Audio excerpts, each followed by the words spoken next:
Hello mga kalodi! For today's video, gagawa po tayo ng red egg. Ayan, so may mga napulot nga po akong mga itlog na mga pato sa aming mga bakuran. So ito po ay naulanan kaya hindi na pwede kaya gagawin na lang natin siyang red egg. Ayan, hinugasan ko po yung mabuti. So kiniskis ko po yung mga balat po niyan. Then after po, hinugasang mabuti at nilagay sa isang garapon. Ayan. So magpapakulo naman po tayo ngayon ng ah, 4 cups of water tsaka 1 cup of salt. Ayan. So, kailangan lang po natin itong pakuluan. Ayan. So, hintayin po natin na kumukulo po ito ng mabuti, katulad ng nasa video. Ayan. So, kumulo na nga mga kalodi. Then, nilagay po natin ito sa jar at tinakpan at sinil. Nilagyan ko po yan ng plaster para wala pong pumasok na hangin. Then, hintayin natin hanggang 15 days. After 15 days, so ayan na nga po mga kalodi, kailangan ko nang buksan ang ating red egg.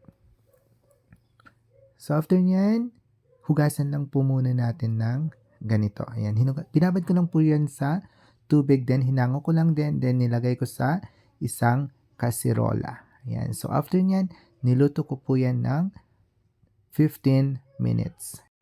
Ayan, ready na po yan para palamigin po natin. So, binabad ko lang po yan sa tubig para mas madali po yan na lumamig.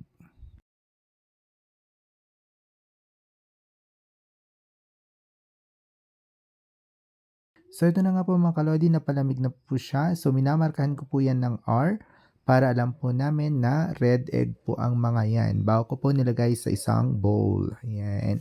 So, yan, testingin muna natin mga kalodi kung ano ang itsura. So ayan mga kalodi, kitang-kita nyo naman po, napakaganda po niya ng pagkagawa. Ayan. So habang tumatagal po, mamantika po yan at lalong sasarap po yan. So pwede po natin i-consume yan hanggang 2 weeks.